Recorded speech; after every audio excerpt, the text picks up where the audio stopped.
ये देखें, और ये रेशे देखें इसके, ये कितने लजीज हैं, देखा आपने। अब आप जल्दी से इस मेरी वीडियो को पूरा देखिए, फुल वॉच किया कीजिए और इसे लाइक करें, शेयर करें और मुझे सपोर्ट करें और सब्सक्राइब करिए। अस्सलाम वालेकुम।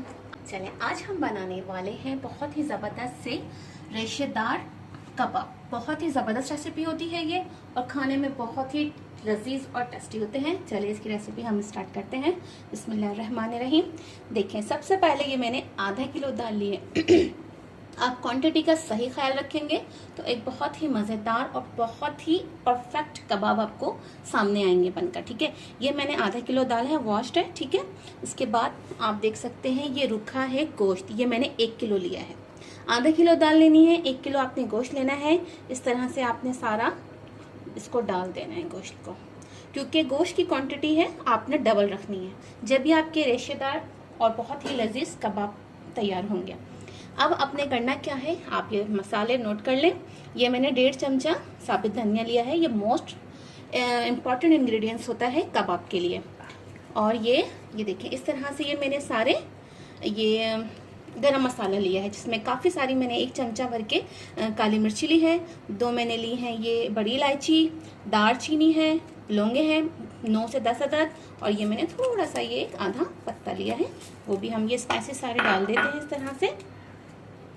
अब हमें करना क्या है, ये देखें, गोश्त होता है बादी और दाल भी होती है बादी, इसलिए आपने अदरक का यूज़ ज़्यादा करना है कबाबों में। ठीक है, अदरक और लहसुन हमने ली है, और ये बारीक वाली ये तो इसकी थोड़ी सी स्पाइसी होती हैं, तो अगर आप स्पाइसी खाना पसंद करते हैं तो आप बारीक वाली डालिए। अगर आप नॉर्मल खाना पसंद करते हैं तो आप जो मोटी होती है मिर्ची वो डालिए। देखें, ये इस तरह से ये भी मैंने डाल दिए। अब हमने ये इस तरह से देखिए, ये 1 से 1.5 चमचे के करीब मैंने ये डाला है, क्योंकि इसकी खुशबू बहुत ही लजीज होती है और ये ठंडा होता है। अब हमें डालना है भरकर, ये देखिए कुटी हुई मिर्ची 1, ये 2 और ये मैंने डाले हैं 3। ठीक है, और हल्दी से कलर बहुत ही प्यारा आता है, तो हल्दी आप ज़रूर डाला कीजिए। देखिए, ये 1/2 टीस्पून है, ये मैंने इस तरह से डाल दी है। देखिए, मैंने सॉल्ट नहीं डाला है, अभी नमक बिल्कुल भी यूज़ नहीं किया है, क्योंकि नमक से होता यह है कि दाल परफेक्ट नहीं गलती है और गोश्त भी अच्छा नहीं गलता। जब ये गलने लगता है उस पॉइंट पे हमें नमक डालना है। अब ये पानी है, पानी का आप यूज़ देख लीजिए मैं कितना करूँगी। ये देखिए, ये इस तरह से मैंने डाला, ये 1 डाला है, 1 से नहीं काम चलेगा, इसलिए ये 2 बड़े मग्गे मुझे 2 डालने हैं। ये देखिए, ये दूसरा मैं एक और भरकर इस तरह से डाल रही हूँ, क्योंकि गोश्त और दाल परफेक्ट गलनी चाहिए। अब हमें क्या करना है, इसको चूल्हे पर चढ़ा, अब हमने इसको चूल्हे पर चढ़ा दिया है और अब हम इसको कर देते हैं कवर। और फ्लेम जो है हमें बिल्कुल दरमियानी रखनी है, ना ज़्यादा तेज़ रखनी है ना ज़्यादा स्लो रखनी है। ठीक है, हमें दरमियानी फ्लेम रखनी है बिल्कुल, ताकि ये हमारी दाल और गोश्त अच्छे से गल जाएं, दोनों में कोई भी कसर ना बाकी रहे। अब मैं मिलती हूँ आपसे जब ये गल जाते हैं उसके बाद। देखिए, ये हमने नमक नहीं डाला था, जिसकी वजह से आप देख सकते हैं दाल और गोश्त कितने अच्छे से गल गया है। जब ये अच्छे से गल जाता है तो कबाब भी बहुत टेस्टी होते हैं। अब हमें इस पॉइंट पे नमक डालना है। नमक आप हस्बे जायका लीजिए, मैं 1.5 चम्मच डालूंगी, क्योंकि ये ज़्यादा क्वांटिटी में है, इसलिए आप हस्बे जायका लीजिए, जितना आप खाना पसंद करते हैं उतना। देखिए, अब मसला क्या है पीसने का। अब मेरे पास है मशीन, सिलबट्टा नहीं है, और जिनके पास सिलबट्टा नहीं है और मशीन का वो खाना पसंद नहीं करते, जैसे कबाब मुझे बिल्कुल भी अच्छे नहीं लगते हैं मशीन के, तो मैं करती क्या हूँ कि टाइल पर रखकर, जो किचन का मार्बल होता है उस पर मैं डाल के आपको मैं दिखाती हूँ और ग्लास से मैं पीस लेती हूँ। अब ये बिल्कुल रेडी हो गया है। चले, अब मैं आपको बता भी दूँ कि किस तरह से मैं करती हूँ। ये देखिए, रहमानिर्रहीम, ये इस तरह से लिया मैंने, ये इस तरह से, ये देखिए मैंने ये टाइल पर डाला। देखिए, ये जो मार्बल है किचन का, इस पर इस तरह से फैलाती हूँ ताकि ये सूख जाए। अब आपको पता मक्खियों का भी सीज़न आ गया है कुर्बानी के बाद।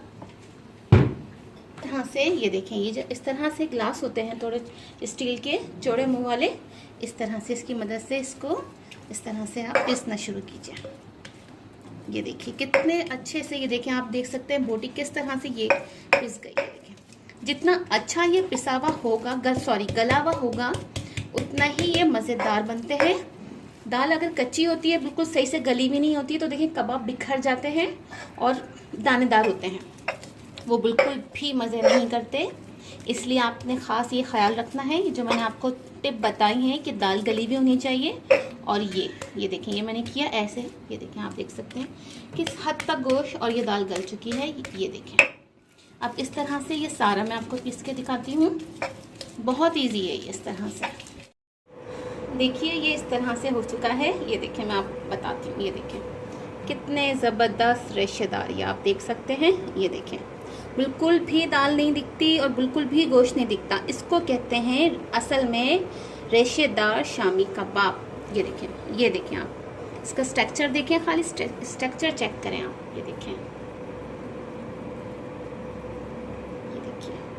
है ना ज़बरदस्त। अब ये बिल्कुल परफेक्ट है।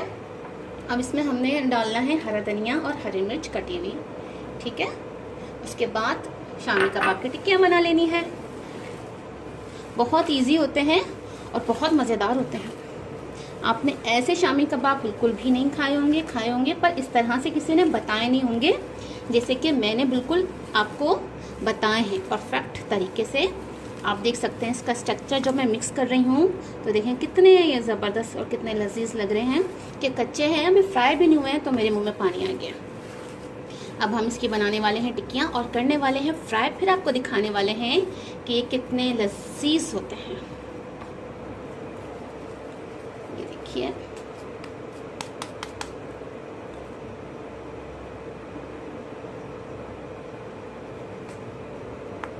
ये देखिए कितनी प्यारी, कितनी परफेक्ट ये देखें टिक्की है। देखिए, अब इस तरह से मैंने डाला। अब इसको मैं, ये देखें कितने कलर, कितने खूबसूरत ब्राउन ये रेडी हुए हैं। ये देखिए, अब इसमें थोड़ा सा ऑयल मैं और डालूंगी। ये देखिए, इस तरह से उतना ऑयल लीजिए बस जितना आप खाएं। ज़्यादा ऑयल भी अच्छा नहीं होता सेहत के लिए, बस इसमें पक जाए अच्छे से, वो बेहतरीन होता है। देखिए कितने ज़बरदस्त से मज़ेदार, एकदम कुरकुरे, स्पाइसी और रेशेदार कबाब मैं आपको दिखाती हूँ। ये देखिए कुरकुरे भी कितने हैं, देखिए कितने कुरकुरे, कितने ज़बरदस्त कबाब हैं। और देखें इसके कुरकुरापन देखें, ये देखें, और ये रेशे देखें इसके, ये कितने लजीज हैं। देखा आपने। अब आप जल्दी से इस मेरी वीडियो को पूरा देखिए, फुल वॉच किया कीजिए और इसे लाइक करें, शेयर करें और मुझे सपोर्ट करें और सब्सक्राइब करें। और मैं मिलती हूँ आपसे एक नई रेसिपी के साथ। जब तक मुझे दीजिए इजाज़त। अल्लाह हाफ़िज़।